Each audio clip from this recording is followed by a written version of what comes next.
का देखेंगे तो बाइबल कहती परमेश्वर ने कहा था ये लोग 3 दिन से मेरे साथ हैं, और 3 दिन में परमेश्वर ने एक हीलिंग सर्विस की और 3 दिन परमेश्वर उनको वचन सिखाता गया।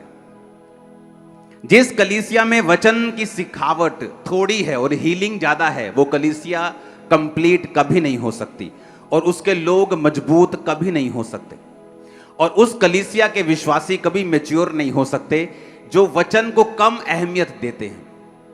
वो भी कलीसिया कंप्लीट नहीं है जो हीलिंग बिल्कुल नहीं करती, क्योंकि परमेश्वर ने कहा है जाओ प्रचार करो और उसके बाद लोगों को चंगा भी करो। इसीलिए जब आप वचन को सुनते हैं तो मोस्टली परमेश्वर आपको उत्तर जो है, आपकी प्रॉब्लम्स के उत्तर, आपके फाइनेंशियल प्रॉब्लम के उत्तर, आपके शारीरिक प्रॉब्लम के जो उत्तर हैं, वो आपको हमेशा वचन के बीच में से होकर देता है। अपने हाथों को उठा के बोलो, जो कुछ आज मैं सुनूंगा मैं उसको मानूंगा और फलों को लेके आऊंगा प्रभु यीशु मसीह के सामर्थी नाम में। अब आपको यह बात समझ होनी चाहिए कि अगर परमेश्वर ने वचनों को सिखाने में इतना समय लगाया, लोगों के साथ परमेश्वर ने सिर्फ 34 दिन बिताए और चेलों के साथ 3.5 साल बिताए। अब चेलों को परमेश्वर ने रोज रोज चंगा थोड़ी किया। अगर किसी की बीमारी थी तो पहली मुलाकात में, दूसरी मुलाकात में वो ठीक हो गई होगी, पर 3.5 साल परमेश्वर ने उनको सिखाया, उनको वचन समझाया और उनको काबिल बनाया कि अगर तुम वचन को नहीं सीखोगे और समझोगे, तुम मसीहियत में कभी भी पक्के नहीं हो और तुम्हारी कभी भी शैतान कुर्सी को हिला सकता है। ये तब की बात है जब इजरायली लोग मिस्र में से निकाल दिए गए थे, रास्ते में थे और परमेश्वर मूसा से बात करता था और उन्हें व्यवस्थाएं दे रहा था, हुक्म दे रहा था मानने के लिए कि मेरे लोग ये करेंगे, ये करेंगे। कोई हुक्म अब तक नहीं दिया गया था, इसलिए परमेश्वर ने व्यवस्था उनको दी, हुक्म दिए कि तुम परिवार में कैसे चलोगे, समाज में कैसे चलोगे, लोगों में कैसे चलोगे, फाइनेंस में कैसे चलोगे, चोरी हो जाए तो क्या करोगे, कोई मार दे तो क्या करोगे। तो सारे नियम कानून जो था परमेश्वर उसे बना रहा था। तो बाइबल एक चीज कहती है, बाइबल कहती है कि कुछ पाप ऐसे हैं जिनका फल मौत है, कुछ पाप ऐसे हैं जिनका फल मौत नहीं है। पाप तो पाप ही है और वो आपकी लाइफ को घटाता ही है, लेकिन वचन कहता है कुछ पाप ऐसे हैं जिनका फल मृत्यु है, कुछ पाप ऐसे भी हैं जिनका फल मौत नहीं है। वो आपको स्वर्ग जाने से नहीं रोकते, लेकिन इस धरती की जो ब्लेसिंग्स हैं, जो परफेक्शन है, जो परमेश्वर आपको लाइफ देना चाहता है, वो उससे रोकते हैं आपको। उसमें लिखा, जब तुम अपने देश के खेत काटो तब अपने खेत के कोने कोने तक पूरा ना काटना और काटे हुए खेत की गिरी हुई बालों को ना चुनना। परमेश्वर एक आम हुक्म दे रहा है। परमेश्वर कह रहा है कि जब तुम अपने देश के खेत काटने के लिए जाना ना, फसल काटना, तो नुकरे मत काट लेना, कुछ कुछ खेत छोड़ देना। किसके लिए? आगे लिखा हुआ है, इसकी गूंज कम करो, आवाज बढ़ाओ। अपने दाख की बारी का दाना दाना ना तोड़ लेना, अपनी दाख की बारी के झड़े हुए अंगूरों को ना बटोरना, उन्हें दीन और परदेसी लोगों के लिए छोड़ देना। मैं तुम्हारा परमेश्वर यहोवा हूं। परमेश्वर ने हुक्म दिया कि अगर तुम्हारी दाख की बारी, अंगूरों की बेलें हैं तुम्हारी, तो सारे अंगूर जब पक जाएं तो तोड़ मत लेना, कुछ कुछ दाने छोड़ देना गरीब लोगों के लिए, परदेसियों के लिए, कि जब वो आए कटनी के दिनों में तो अब थोड़े थोड़े दाख जो लगी है उसको तोड़ें और अपने घर चले जाएं। ये एक ऐसा हुक्म था, अगर कोई ना माने तो उसे मौत की सजा नहीं थी। परमेश्वर ने कहा था जो कोई माता और पिता को श्राप दे उसे मार देना, जो कोई जादू और टोना करने वाली के पास जाए उसे मार देना, जो कि ईश्वर निंदा करे उसे मार देना, जो कोई मूर्तियों को पूजे उसे, ऐसा लिखा था पुराने नियम में। पर ये ऐसे हुक्म है जहां परमेश्वर ने ये नहीं कहा कि अगर कोई खेत पूरी तरह से ना काटे तो उसे मार देना। ये ऐसे हुक्म थे जिन्हें तोड़ना पाप तो था ही, लेकिन ऐसा पाप नहीं था कि वो पाप मृत्यु का कारण बने। तो मैं आपको आज सिखाऊंगा कि जो पाप मैंने आपको सिखा रहा हूं, जैसे पौलुस ने कहा कि अगर तुम पर स्त्री गमन हो, अगर तुम व्यभिचारी हो, मूर्ति पूजक हो, तो तुम परमेश्वर के राज्य में प्रवेश कर ही नहीं सकते। ये है पाप जो मृत्यु पैदा करते हैं। और ये हुक्म जो परमेश्वर ने दिए कि परमेश्वर ने कहा भाई सब तुम्हारे खेत हैं, 10 एकड़ हैं, तो उनकी नुकरे छोड़ देना, ताकि जो दीनहीन परदेसी लोग हैं वहां पे आए और नुकरे को इकट्ठा कर लें अपने घर का, राशन पानी थोड़ा सा उनका इकट्ठा हो जाए, उनका पेट पल जाए। अब देखो, ये हुक्म कोई बहुत बड़े हुक्म नहीं थे, लेकिन थे। मैं आपको इसलिए ये कह रहा हूं कि ऐसे पाप जो बड़े हैं और ऐसे पाप जो छोटे हैं, ये दोनों आपकी लाइफ को इफेक्ट करते हैं और बुरी तरह से करते हैं। परमेश्वर का छोटे से छोटा हुक्म जो बाइबल में दिया गया है, चाहे वो टाइट देना हो, प्रेयर करना हो, माता पिता की आज्ञाओं को मानना हो, किसी के खिलाफ झूठी गवाही ना देना, कुछ भी हो, वो छोटे से छोटा हुक्म जो जीसस क्राइस्ट के मुंह से निकला, वो एक लंबा बड़ा असर आपकी लाइफ के अंदर पैदा कर सकता है। जब आप रूथ की स्टोरी को देखते हैं, आप गांव में बहुत सारे लोग रहते हैं, कितने लोग गांव से आते हैं, पिंडों से आते हैं? हाँ, देखो आधे लोग होंगे। तो जब आप गांव में होते हैं तो आपको मालूम होता है कि आ वाला जमींदार जड़ा है ना, ये बड़ा कंजूस है। गांव वालों को पता होता है कि कुछ जमींदार ऐसे जो रोज लस्सी बांटते हैं फ्री में। मेरी बात समझ आ रही है कि नहीं? उनके घरों से लोग रोज लस्सी लेने के लिए जाते हैं फ्री में। कुछ जमींदार होते हैं जो बड़े टाइट होते हैं, जो बड़े कंजूस होते हैं। तो लोगों को मालूम होता है कि मेरे जो गांव का जमींदार है वो कैसा है, लैंडलॉर्ड कैसा है। तो जब रूथ बोअज के खेत में वो चुगने के लिए गई, दाने चुगने के लिए गई, तो वो पता करके गई थी कि कौन सा खेत है जहां मैं जाऊं तो अपनी सास का पेट मेरा पल जाए। क्योंकि मजदूर से पूछता है कि भाई साहब काम कहां अच्छा मिलेगा, ये वाला मालिक अच्छा है, मजदूरी रोकता तो नहीं है, ये वाली दुकान अच्छी है, मजदूरी रोकती तो नहीं है, ये वाली कंपनी अच्छी है ना, मजदूरी खाती तो नहीं है। तो मजदूर का भाई होता है एक तरह से। तो वो बोअज के खेत में क्यों गई? क्योंकि बोअज, बाइबल कहती है, परमेश्वर के हुक्मों को मानने वाला व्यक्ति था। उसे मालूम था कि जब वो खेत काटेगा तो खेत की नुक्करें नहीं काटेगा। तो मजदूरों को यह बात मालूम थी कि बोअज नाम का बंदा है, वो खेत छोड़ देता है, आसपास नुक्करें छोड़ देता है, बड़ा वहां पे दाना मिलेगा। और परमेश्वर ने यह भी कहा था कि जब तुम फसल इकट्ठी करते हो ना, जो गिर जाए तुम्हारे इकट्ठी करते करते जमीन पे, उसे चुगना मत, वो भी दीनहीन और परदेशियों के लिए छोड़ देना। तो सब मजदूरों को मालूम था कि इस खेत में अन्न बड़ा मिलेगा। तो रूथ इसी पूछाहट में, क्योंकि वो जानती नहीं थी उस इलाके को, तो सडनली उसको सपना तो आया नहीं होगा ना, वो इस इलाके को जानते, तो लोगों से उसने पूछा होगा।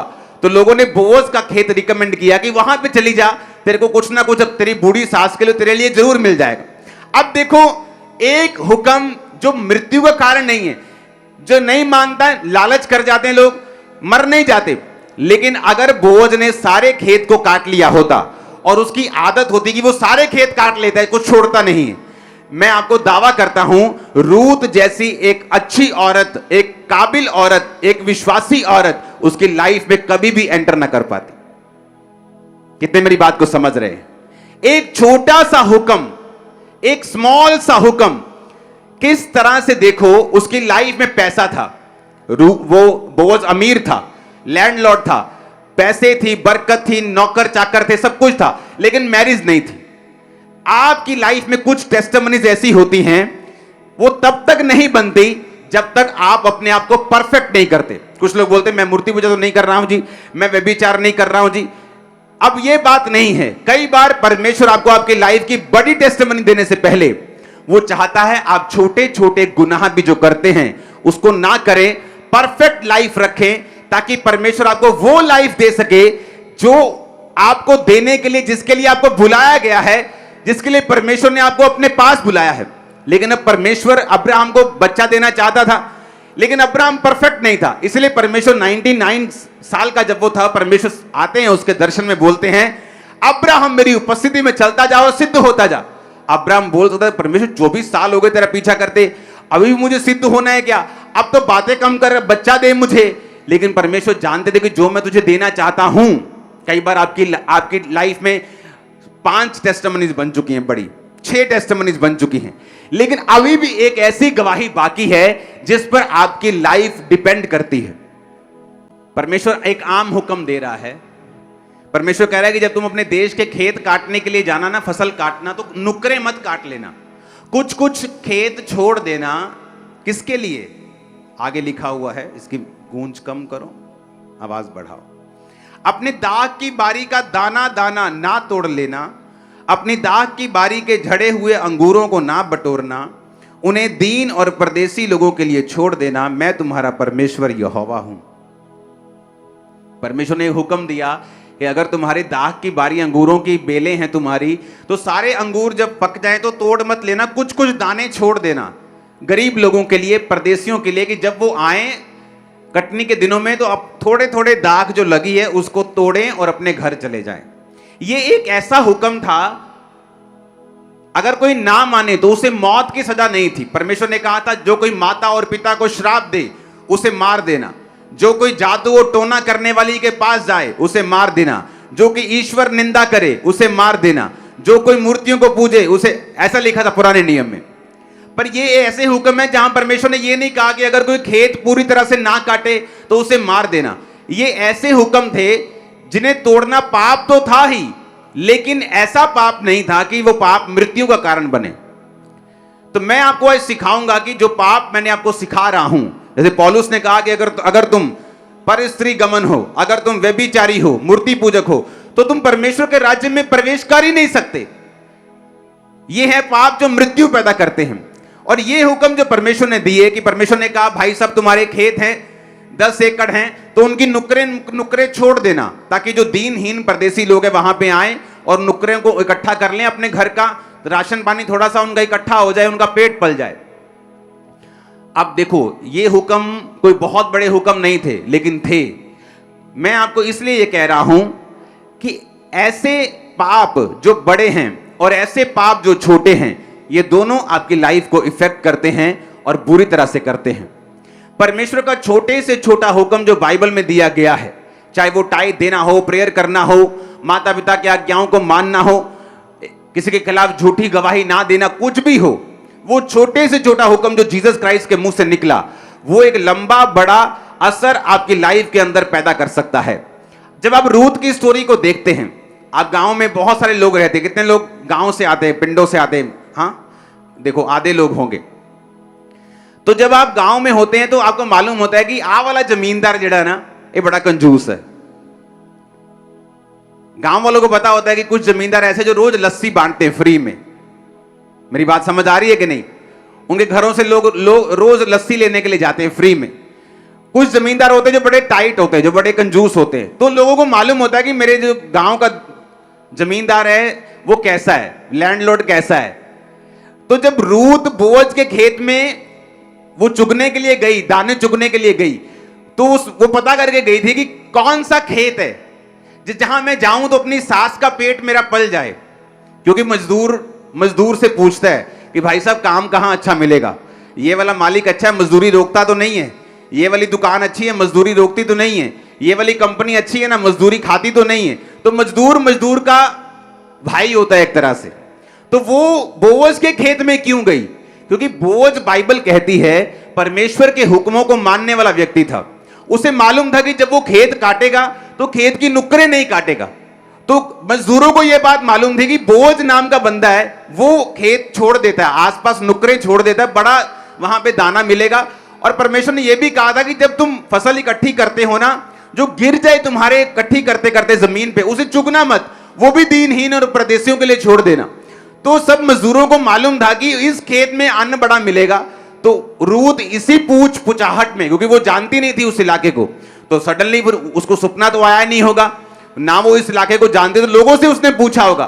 तो लोगों ने बोअज का खेत रिकमेंड किया कि वहां पे चली जा, तेरे को कुछ ना कुछ अब तेरी बूढ़ी सास के लिए तेरे लिए जरूर मिल जाएगा। अब देखो एक हुक्म जो मृत्यु का कारण नहीं है, जो नहीं मानता है, लालच कर जाते हैं लोग, मर नहीं जाते। लेकिन अगर बोअज ने सारे खेत को काट लिया होता, और उसकी आदत होती कि वो सारे खेत काट लेता है, कुछ छोड़ता नहीं है, मैं आपको दावा करता हूं रूथ जैसी एक अच्छी औरत, एक काबिल औरत, एक विश्वासी औरत उसकी लाइफ में कभी भी एंटर ना कर पाती। कितने मेरी बात को समझ रहे हैं? एक छोटा सा हुक्म, एक स्मॉल सा हुक्म, किस तरह से देखो उसकी लाइफ में पैसा था, वो बोअज अमीर था, लैंडलॉर्ड था, पैसे थी, बरकत थी, नौकर चाकर थे, सब कुछ था, लेकिन मैरिज नहीं थी। आपकी लाइफ में कुछ टेस्टिमनीज ऐसी होती हैं, वो तब तक नहीं बनती जब तक आप अपने आप को परफेक्ट नहीं करते। कुछ लोग बोलते हैं मैं मूर्ति पूजा तो नहीं कर रहा हूं जी, मैं व्यभिचार नहीं कर रहा हूं जी। अब ये बात नहीं है। कई बार परमेश्वर आपको आपकी लाइफ की बड़ी टेस्टिमनी देने से पहले वो चाहता है आप छोटे छोटे गुनाह भी जो करते हैं उसको ना करें, परफेक्ट लाइफ रखें, ताकि परमेश्वर आपको वो लाइफ दे सके जो आपको देने के लिए, जिसके लिए आपको बुलाया गया है, जिसके लिए परमेश्वर ने आपको अपने पास बुलाया है। लेकिन अब परमेश्वर अब्राहम को बच्चा देना चाहता